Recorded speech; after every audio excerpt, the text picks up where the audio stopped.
अस्सलाम वालेकुम फ्रेंड्स, कैसे हैं आप सब। उम्मीद है सब ठीक ठाक होंगे, खैरियत से होंगे। अच्छा जी, मेरी ये वीडियो है उन लोगों के लिए जो फ्यूचर में इंशाल्लाह बिज़नेस करना चाहते हैं, लेकिन फ़िलहाल रिसोर्सेज ना होने की वजह से या टाइम ना होने की वजह से या फिर कोई लिटिल बिट इन्वेस्टमेंट जो उनको चाहिए वो ना होने की वजह से कह लो, या जो भी उनको एक्सपीरियंसेस दरकार हैं वो भी ना होने की वजह से बिज़नेस में पाँव नहीं रख पा रहे। तो लेकिन उनके दिल में ये ख्वाहिश है, ये जज्बा है कि वो एक दिन इंशाल्लाह ताला अपना खुद का बिज़नेस ज़रूर करेंगे। तो ये मेरी वीडियो आज की उनके लिए है। तो सबसे अहम और जिसे कहें कि बेसिक चीज़ जो हम एम्प्लॉयज़ या यूँ कह लो कि जो लोग अभी जॉब कर रहे हैं कि वो फ्यूचर में बिज़नेस करेंगे, उनके लिए सबसे अहम बात जो समझने की है वो ये है कि हम हर महीने के एंड पे अपनी सैलरी में से अपने उस गोल या अपने उस टारगेट के लिए कुछ भी नहीं बचाते, बल्कि अपने एक्सपेंसेस को, अपनी ज़रूरियात को मीट करने के लिए या फिर यूँ कह लो कि बिल्स जो है वो पे करने में सारी अपनी सैलरी खर्च कर देते हैं। जो थोड़ी बहुत बचती है उससे अपनी ख्वाहिशात को पूरा कर लेते हैं। तो ये वीडियो जो बेसिकली है, इसका हमारा टॉपिक है पे योर सेल्फ फर्स्ट। पे योर सेल्फ फर्स्ट, इस कॉन्सेप्ट को समझना बहुत ज़रूरी है। हम में से बहुत सारे लोग जो कि फ्यूचर में बिज़नेस करना चाहते हैं वो इस टर्म को समझते हैं कि शायद पे योर सेल्फ फर्स्ट का मतलब है कि अगर आप कमा रहे हैं, आप जॉब कर रहे हैं, तो सबसे पहले अपने आप को पे करें। अब अपने आप को पे करने का भी एक जो है असल उसकी रूह जो है वो ये है, अपने आप को पे करना ये नहीं है कि आप कहीं बाहर खाना खाने चले गए रेस्टोरेंट में, या आपने कोई पार्टी कर ली है, सैलरी आई है, आज हम ये उड़ा लें पैसे, या शॉपिंग करने चले गए हैं। नहीं, ये तो हरगिज़ इसका मतलब नहीं है। अगर आप फ्यूचर में बिज़नेस करना चाहते हैं तो अपने आप को पहले पे करने का मतलब ये है कि जितने भी आपके बिल्स हैं, अपने बजट में से जो भी आपकी ज़रूरियात हैं, जो भी आपका बिजली का बिल है, फ़ोन का बिल है, टेलीफोन का बिल है, सोई गैस के बिल है, यूटिलिटी बिल्स या दूध का, राशन का, हर चीज़ के, इन तमाम बिल्स को आपने बाद में पे करना है। सबसे पहले आप अपने जो है वो उस लिटिल इन्वेस्टमेंट को जो है, जिसे कह लें कि आपने फ़िक्स कर लेना है कि आपको अपना बिज़नेस स्टार्ट करने के लिए कितनी इन्वेस्टमेंट चाहिए और कितनी देर तक आपने वो बिज़नेस हर हाल में स्टार्ट करना है।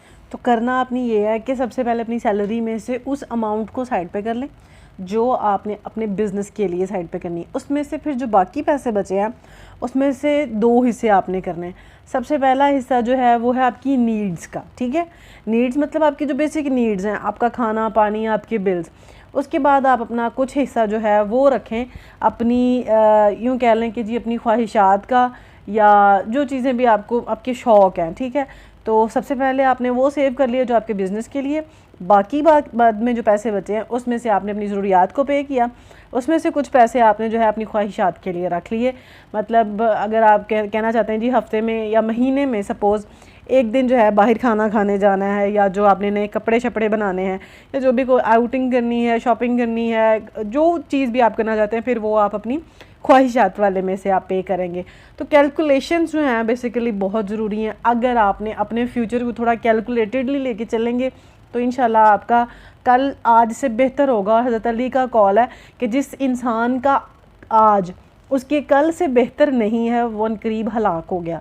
डेफिनेटली अगर हम कैलकुलेशंस नहीं करेंगे कि हम पिछले साल हम किन हालात में थे, इस साल हम किन हालात में हैं, या फिर पिछले महीने क्या मेरे मतलब मैंने कितना अर्न किया, उसमें से कितना सेव किया, और इस महीने मैंने कितना अर्न किया, कितना सेव किया, या उल्टा हो रहा है कि मैं अर्न कम कर रहा हूँ और मैं पकड़ पकड़ के मेरे पे उधार इतना चढ़ी जा रहा है और मैं आहिस्ता आहिस्ता जो है वो मेरे हालात बुरे होते जा रहे हैं। तो डेफ़िनेटली वो एक दिन जिसे कह लें कि हलाक हो जाएगा।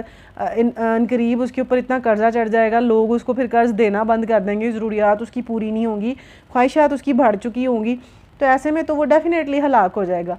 तो इस कॉन्सेप्ट को समझना बहुत ज़रूरी है। सबसे पहले अपने जो है अपने आप को पे करें। अपने आप को पे करने का मतलब ये है वो इन्वेस्टमेंट साइड पे करें, और इंशाल्लाह कुछ टाइम के बाद आप अपनी उस इन्वेस्टमेंट को लगाएं। चाहे प्रॉपर्टी ख़रीदें, चाहे कोई प्लॉट ख़रीद लें, या किसी बिज़नेस में इन्वेस्ट कर दें, या अपना कोई ऐसा बिज़नेस कर दें जो आपको पैसिवली इनकम देना शुरू कर दे।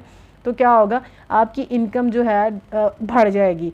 मतलब जितना आप कमा रहे थे, अब एक साइड बिज़नेस आपको थोड़ा सा और पे करना शुरू कर देगा। फिर आप उसमें से कुछ ना कुछ सेव कर रहे हैं, एक और जगह उसको इन्वेस्ट कर दें, फिर आपकी इनकम जो है अब उसके 3 सोर्सेज हो जाएंगे।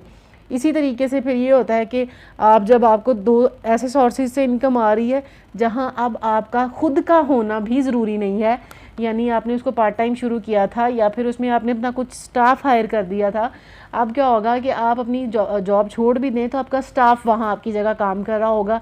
तो इस तरह जो है आप अपने आपको पे कर रहे हैं कि आपने अपने आने वाले साल जो मुलाजमत में गुजार के अपनी ज़रूरियात को पूरा करना था, आपने उन सालों की पेमेंट जो है वो अपने बिजनेसेस की शक्ल में पे कर दी है, और अब आपके वो वाले साल जो होंगे वो फ्री हो जाएंगे। इन केस आप इन द अदर वर्ड्स आप ये कह सकते हैं कि आपने अपने आप को जल्दी रिटायर कर लिया और आपकी रिटायरमेंट जो है बहुत कम एज में स्टार्ट हो गई है, लेकिन आपकी सैलरी जो है वो आती जा रही है।